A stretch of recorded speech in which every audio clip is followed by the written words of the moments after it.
The morning sun peeked through the windows of Atlanta Memorial Hospital as Sarah Jenkins adjusted her nurse's uniform.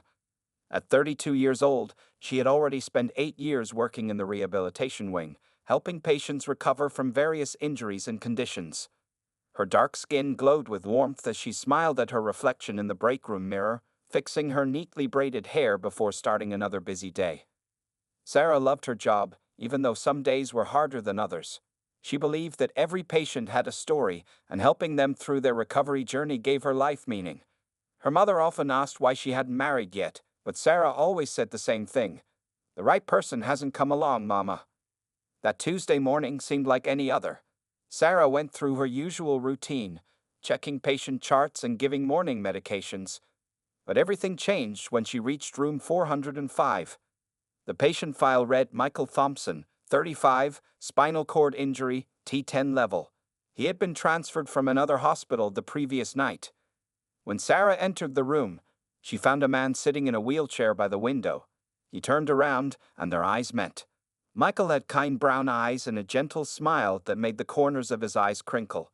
Despite being in a wheelchair, he sat tall with a dignity that immediately caught Sarah's attention. "Good morning, Mr. Thompson," Sarah said, walking into the room with her usual cheerful energy. "I'm Sarah Jenkins, and I'll be your primary nurse during your stay here." Michael's face lit up with a smile that seemed to brighten the whole room. "Please call me Michael. Mr. Thompson makes me sound like my father," he joked, his voice warm and friendly. As Sarah checked his vital signs and went through the morning routine, they started talking. She learned that Michael had been an architect before the accident. 6 months ago, he had been inspecting a construction site when a scaffolding collapse changed his life forever. The injury had left him paralyzed from the waist down. "It's strange," Michael said, looking out the window at the Atlanta skyline. "I used to design buildings that touched the sky. Now I'm learning how to touch my toes again." Sarah noticed something different about Michael compared to many other patients she had treated. Despite his situation, there was no bitterness in his voice. Instead, she heard determination and even hints of humor. He spoke about his accident not as an ending, but as a new chapter. During her lunch break, Sarah found herself drawn back to room 405. She found Michael struggling with his lunch tray, trying to open a stubborn juice container. Without hesitation, she went to help him. "You don't have to spend your break here," Michael said, but his eyes showed he appreciated the company. "I know," Sarah replied, pulling up a chair. "But someone told me you have interesting stories about building design. I've always wondered about those giant glass buildings downtown." For the next 30 minutes, Michael's face came alive as he described the intricate details of architecture. He explained how buildings were like puzzles, each piece carefully planned to create something beautiful and functional. Sarah found herself fascinated, not just by the information, but by the passion with which he shared it. As days passed, Sarah discovered more about Michael. He had a gift for making people laugh, even on their hardest days. He remembered every staff member's name and always asked about their families. During physical therapy sessions, while other patients complained, Michael pushed through with determination, often cracking jokes that made even the strictest therapists smile. Sarah didn't realize it at first, but she started looking forward to her shifts more than usual. She found reasons to pass by room 405, even when Michael wasn't on her assigned patient list. Their conversations grew longer, ranging from serious discussions about life to silly debates about whether pineapple belonged on pizza. One evening, as Sarah was finishing her shift, she heard music coming from Michael's room. She peeked in to find him listening to jazz, his eyes closed and fingers tapping to the rhythm on his wheelchair armrest. When he opened his eyes and saw her, he smiled that warm smile that had become so familiar. "Sarah," he said softly, "would you like to listen with me for a while?" At that moment, standing in the doorway of room 405, Sarah Jenkins had no idea that this simple question would be the beginning of a story that would change both their lives forever. As weeks passed at Atlanta Memorial Hospital, Sarah and Michael's friendship grew stronger with each passing day. Their lunch breaks together became a regular habit, something the other nurses noticed and smiled about. Sarah would bring her homemade lunches, always packing extra portions that she claimed were accidentally too much, though they both knew better. One particularly challenging afternoon, Sarah found Michael struggling during his physical therapy session. His usual smile was replaced with frustration as he tried to complete a new exercise. Sweat beaded on his forehead, and his hands gripped the parallel bars tightly. "I don't know if I can do this anymore," Michael said, his voice heavy with exhaustion. Sarah, who was passing by, stopped at the door. "May I come in?" she asked, looking at both Michael and his therapist. After getting their approval, she walked over to Michael. "You know what my grandmother always says? The heaviest weight we carry is the weight of giving up." Michael laughed despite his frustration. "Your grandmother sounds like a wise woman." "She is," Sarah replied, pulling up a chair nearby. "And she also says that everything worth having takes time." She stayed there, offering quiet encouragement as Michael completed his session. Later that evening, as Sarah was helping Michael back to his room, he seemed unusually quiet. "There's something I need to show you," he said finally, wheeling himself to the small closet in his room. "But you have to promise not to laugh." Sarah watched curiously as Michael pulled out a sketchbook from his bag. With slightly nervous hands, he opened it to reveal beautiful watercolor paintings. There were landscapes, cityscapes, and abstract designs, each one filled with vibrant colors and emotion. "I started painting during my early days of rehabilitation," Michael explained, his voice soft. "When I couldn't design buildings anymore, I needed another way to create. It's not architecture, but—" "These are amazing," Sarah interrupted, carefully turning the pages. "Michael, why would I laugh at these? You're talented." Michael's eyes lit up at her genuine enthusiasm. "Most people think it's silly, an architect who can't build anymore, playing with watercolors."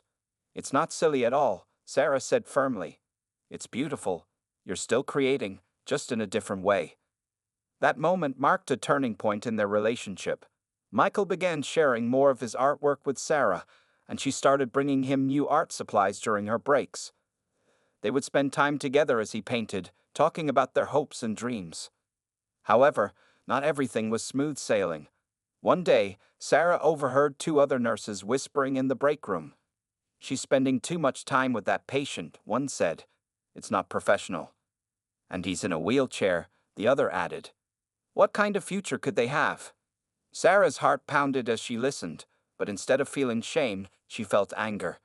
That evening, she wheeled Michael to the hospital's small garden for some fresh air. "Michael," she said suddenly, "does it bother you that I spend so much time here?" He looked at her thoughtfully. "I've been wanting to talk about that," he admitted. "Sarah, I care about you, but I'm worried I might be holding you back.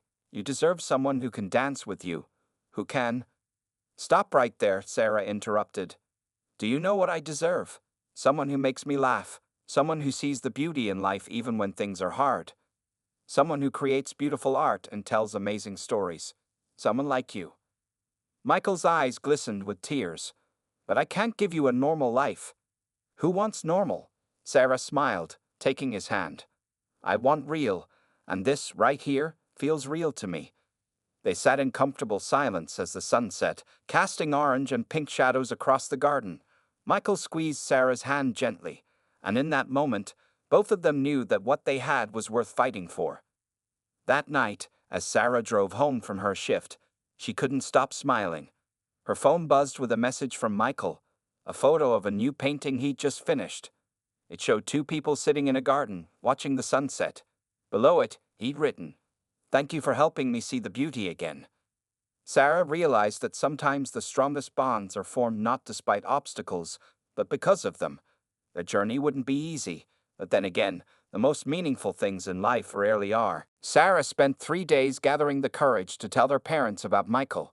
She knew her family, especially her mother, had always dreamed of her marrying a successful businessman from their church. On a warm Sunday afternoon, after the regular family dinner, Sarah decided it was time to share her news. The Jenkins family home sat on a quiet street in suburban Atlanta, its walls filled with family photos spanning 3 generations. Sarah's parents, Robert and Diana Jenkins, sat in their usual spots in the living room. Her father was reading his newspaper while her mother worked on her cross-stitch. "Mama, Daddy," Sarah began, her hands clasped tightly in her lap. "I need to tell you something important. I've met someone special." Diana's face immediately lit up. "Finally! Is it that new doctor at your hospital? The one you mentioned last month?" "No, Mama." Sarah took a deep breath. His name is Michael Thompson. He's actually a patient at the hospital. Well, he was a patient. He's being discharged next week. The silence that followed felt heavy. Robert lowered his newspaper slowly, while Diana's hands froze mid-stitch. A patient? Her father asked, his deep voice careful and measured. What do you mean, a patient? Sarah explained about Michael, his career as an architect, his accident, his talent for painting, and the connection they had formed. As she spoke, she could see her mother's expression changing from surprise to concern.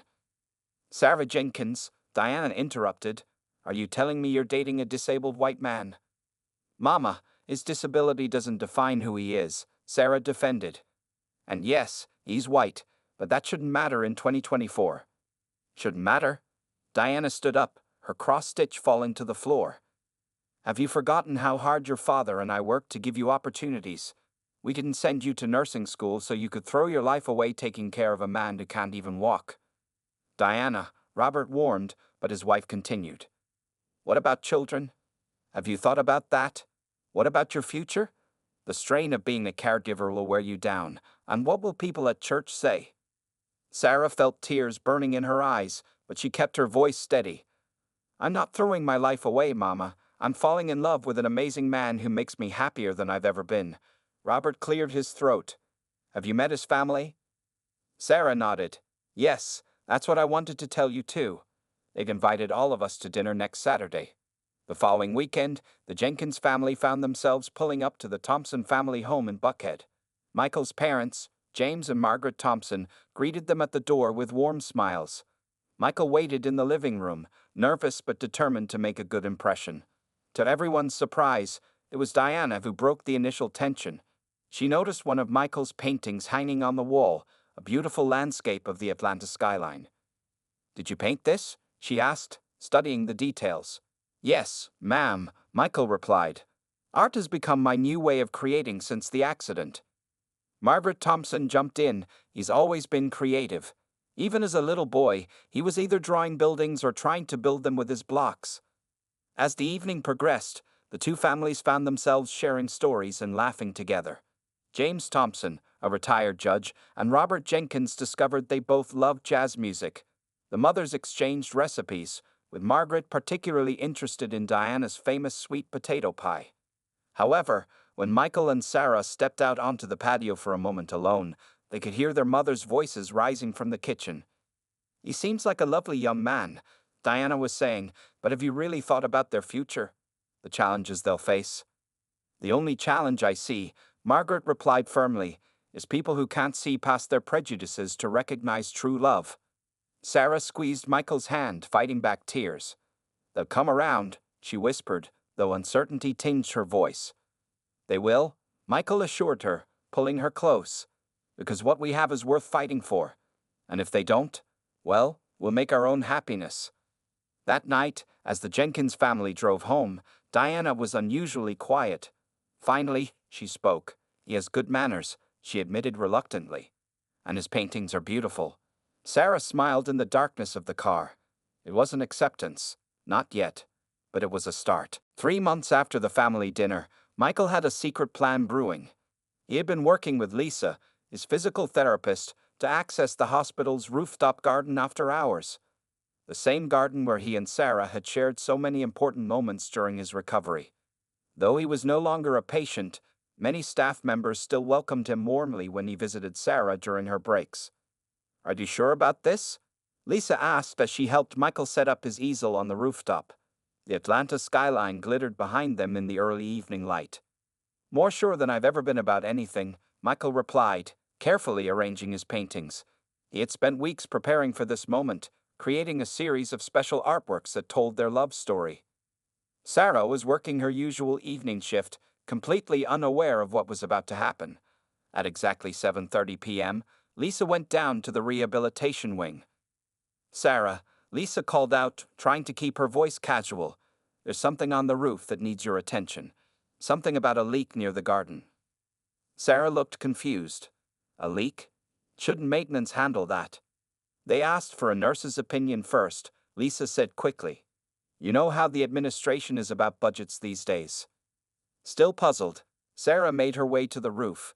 When she opened the door, she gasped. The entire rooftop garden had been transformed. Tiny white lights twinkled in all the plants, and a path of rose petals led through the garden. But what caught her attention were the paintings arranged in a circle, each one lit by a small spotlight. Michael sat in his wheelchair at the end of the path, wearing a navy blue suit that made his eyes shine even brighter than usual. His hands trembled slightly as he held a small velvet box. "Michael?" Sarah whispered, her eyes wide with surprise. "Walk through them," Michael said softly, gesturing to the paintings. "Please." With tears already forming in her eyes, Sarah walked slowly past each painting. The first showed the hospital room where they met, capturing the exact moment she first walked in, the sunlight streaming through the window. The second depicted their many lunch breaks together, with such detail that she could almost smell the homemade meals they shared. The third painting showed them in the garden, the day she had defended their relationship. The fourth captured their family's first meeting, somehow managing to show both the tension and the hope of that evening. Each painting held a perfect memory of their journey together. When Sarah reached the final painting, she stopped breathing for a moment.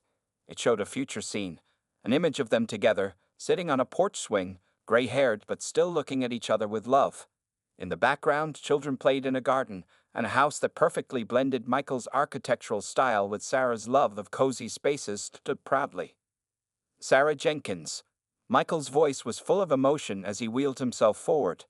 "When I had my accident, I thought my life was over. I thought I'd never design again, never create again, never love again. But then you walked into room 405, and you didn't just see a patient in a wheelchair. You saw me." Sarah's tears fell freely now as Michael continued. "You've shown me that love doesn't see barriers, it breaks them down. You taught me that true strength isn't in walking, but in getting up every time life knocks you down. And you've helped me see that the best designs aren't the ones we plan, but the ones that life surprises us with." Michael opened the velvet box, revealing a beautiful vintage ring. "This was my grandmother's ring. She told me to save it for someone special, someone who could see past the surface to the heart beneath. Sarah, will you marry me?" The garden fell silent except for the soft evening breeze and Sarah's quiet sobs. She knelt down beside Michael's wheelchair, taking his face in her hands. "Yes," she whispered, then louder, "Yes, 1,000 times yes." As Michael slipped the ring onto her finger, the door to the roof burst open. The hospital staff who had helped arrange everything cheered and clapped. Lissa wiped tears from her eyes as she filmed the whole thing on her phone. Above them, the stars seemed to shine a little brighter, as if celebrating the love story that had begun in a simple hospital room and would now continue for a lifetime. "I love you," Sarah whispered as she hugged Michael, wheelchair and all. "I love you too," Michael replied, holding her close, overprotective family and all. The joy of engagement soon gave way to the realities of planning a wedding. Sarah and Michael sat in their favorite coffee shop, surrounded by bridal magazines and venue brochures. What should have been an exciting time was becoming more stressful with each passing day. "This is the fifth venue that's not wheelchair accessible," Sarah sighed, crossing another beautiful garden location off their list. She stirred her coffee absently, watching the cream swirl in patterns.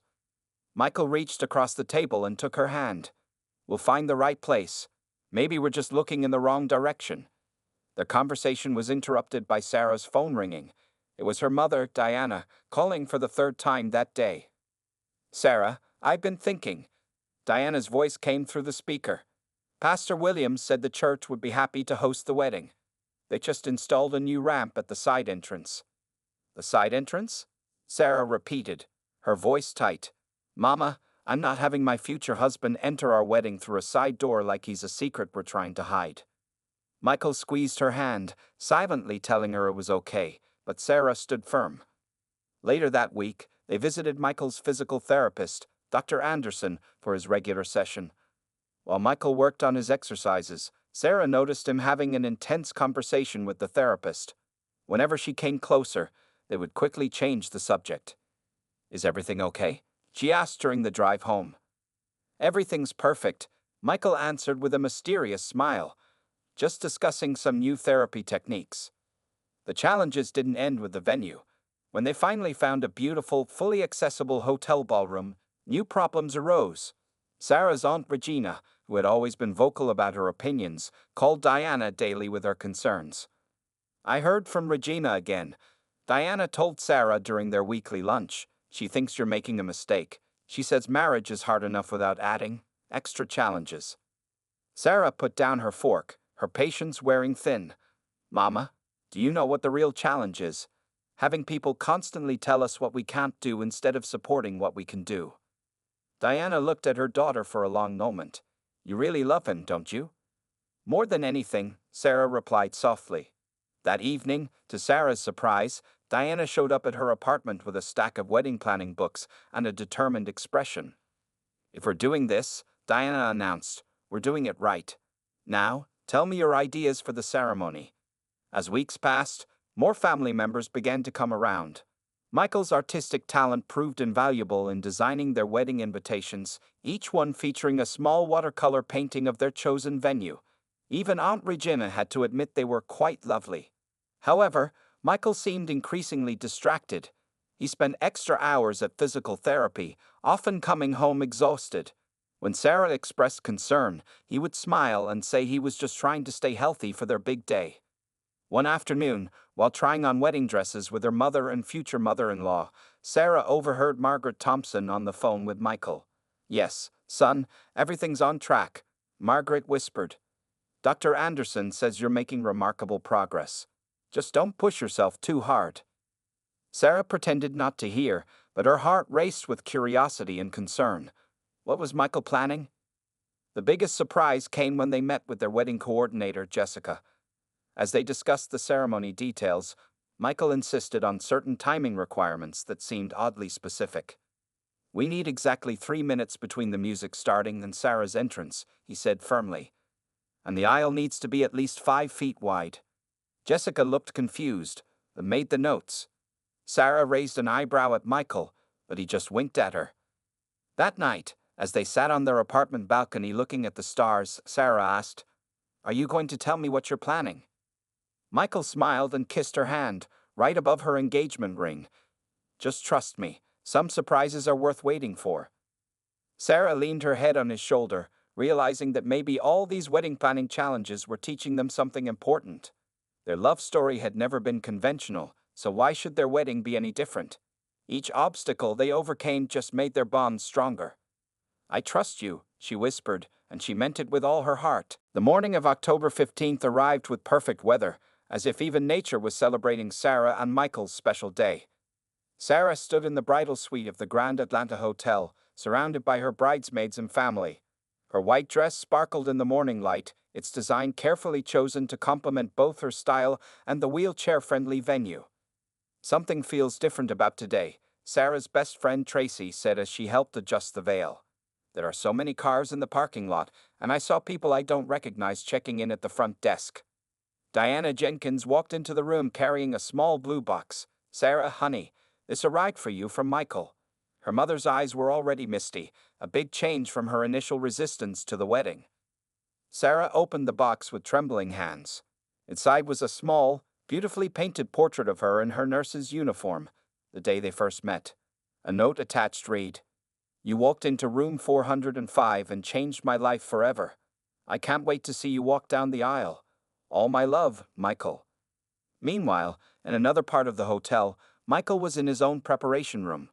Dr. Anderson, his physical therapist, was with him instead of his groomsman. The room had been marked "Private Groom's Party Only," and curious hotel staff noticed unusual equipment being brought in early that morning. "Are you sure about this?" Dr. Anderson asked, helping Michael with some stretching exercises. "We practiced, but this is different. There will be hundreds of people watching." "I've never been more sure of anything," Michael replied, determination clear in his voice. "Sarah deserves this moment." Back in the bridal suite, Sarah noticed more unusual activity. Her father, Robert, kept checking his phone and leaving the room for mysterious conversations. When she asked what was happening, he just smiled and said, "Everything's perfect, baby girl, just perfect." The hotel ballroom had been transformed into a beautiful wedding venue. The wide aisle that Michael had insisted on was lined with flowers and twinkling lights. The guest list seemed to have grown mysteriously. Sarah noticed many unfamiliar faces filling the seats, all of them smiling warmly. "Who are all these people?" she whispered to Tracy, who was peeking through the ballroom doors. "I don't know," Tracy replied, "but they all seem to know Michael. I heard some of them talking about rehabilitation and therapy groups." As the ceremony time approached, Sarah's heart began to race. She hadn't seen Michael since yesterday, following the tradition of staying apart before the wedding. She pictured him waiting at the altar in his wheelchair, handsome in his tuxedo, with that smile that had first captured her heart. "It's time," Robert Jenkins said, offering his arm to his daughter. Sarah took a deep breath and nodded. The music began to play, the exact 3-minute piece Michael had insisted on. Sarah's bridesmaids started their walk down the aisle, each one carrying a small bouquet featuring paintings Michael had created for them. Just before the bridal march began, Sarah noticed something odd. Her father seemed to be timing their entrance, watching the door intently. The wedding coordinator was whispering urgently into her headset, and there was a strange energy in the air. "Daddy?" Sarah questioned, but Robert just patted her hand. "Baby girl," he said softly, "sometimes love shows up in ways we never expect. Are you ready?"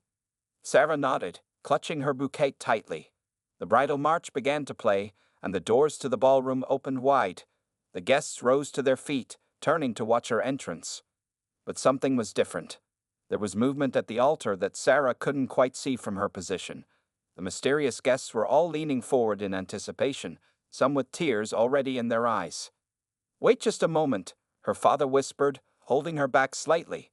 "Your groom has a surprise for you." Sarah's heart pounded in her chest.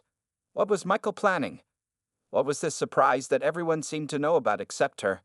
As she stood there, about to take her first step down the aisle, she had no idea that the biggest moment of their love story was about to unfold. Time seemed to stand still as Sarah stood at the entrance of the ballroom. The music played softly, and hundreds of faces turned toward her, but her eyes were fixed on the altar. What she saw there made her knees go weak, and her father had to hold her steady. Michael's wheelchair was empty. Instead, Michael Thompson stood tall, supported by Dr. Anderson on one side and a specially designed walker on the other. His legs trembled slightly with effort, but his face shone with determination and love. He wore his black tuxedo proudly, and though beads of sweat appeared on his forehead from the effort of standing, his smile was brighter than ever. "Oh my God," Sarah whispered, her hands flying to her mouth. Tears immediately began streaming down her face, smearing the makeup that had been so carefully applied just an hour ago. Now she understood everything: the extra physical therapy sessions, the mysterious conversations, the specific timing requirements for the ceremony, the wider aisle. Michael had been secretly working for months toward this moment. The crowd watched in awe as Sarah's father gently guided her down the aisle. Many of the mysterious guests, who Sarah now realized were other patients from Michael's therapy groups and rehabilitation center, were openly crying. They knew exactly how much work and determination this moment had required. Diana Jenkins clutched Margaret Thompson's hand, both mothers overcome with emotion. Even Aunt Regina, who had been so vocal with her doubts, was dabbing at her eyes with a handkerchief. As Sarah got closer to the altar, she could see the tremendous effort Michael was making. His knuckles were white from gripping the walker, but his eyes never left her face.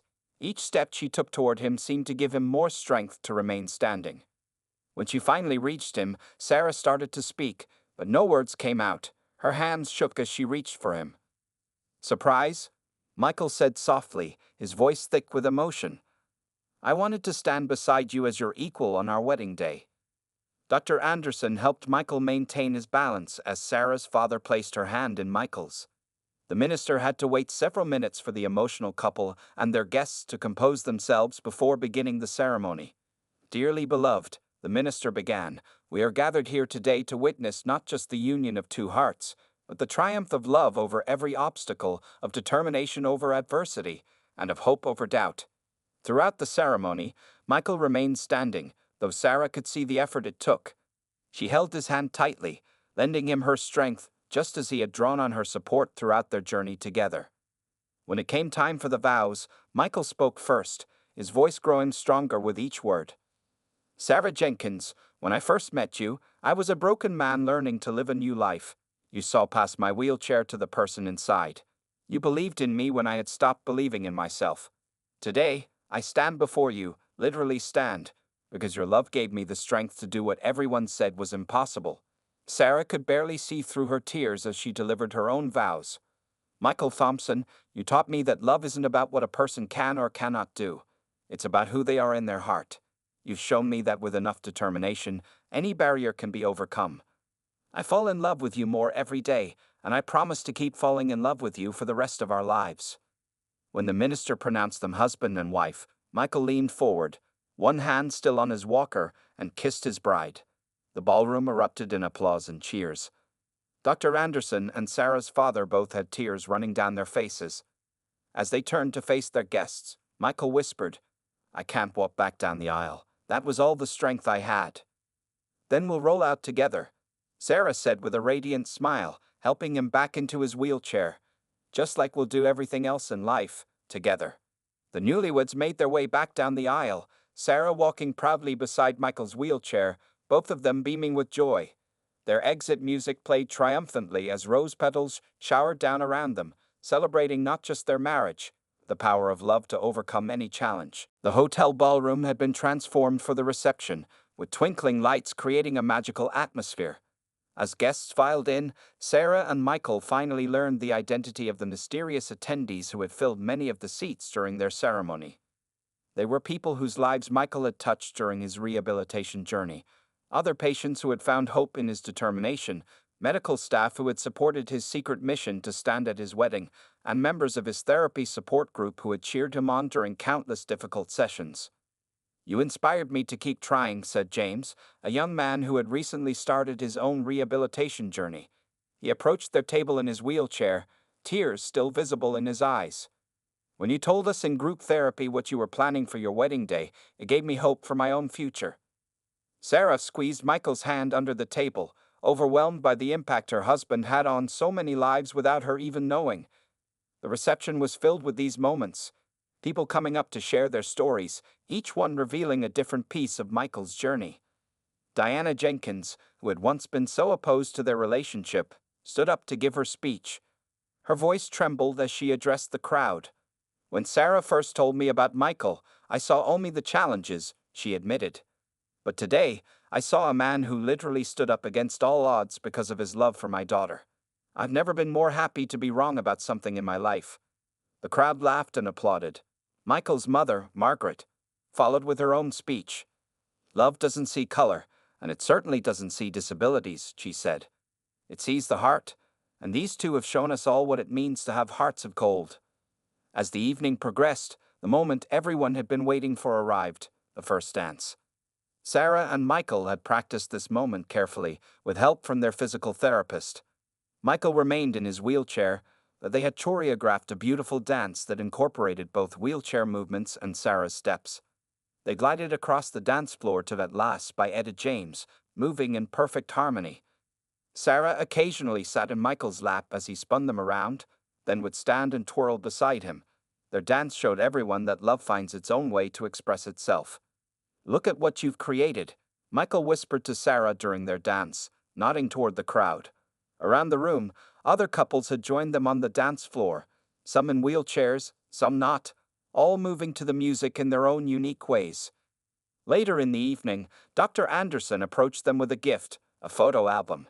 Inside were pictures documenting Michael's secret training sessions, from his first attempts to stand to his triumphant moment at the altar. "This is just the beginning," Dr. Anderson said with a smile. "Keep it as a reminder that anything is possible with enough love and determination." As the night drew to a close, Sarah and Michael found a quiet moment alone on the hotel's terrace. The Atlanta skyline sparkled behind them, reminiscent of the view from the hospital rooftop where they had spent so many meaningful moments. "Do you know what makes today perfect?" Sarah asked, sitting beside Michael's wheelchair and resting her head on his shoulder. "What's that, Mrs. Thompson?"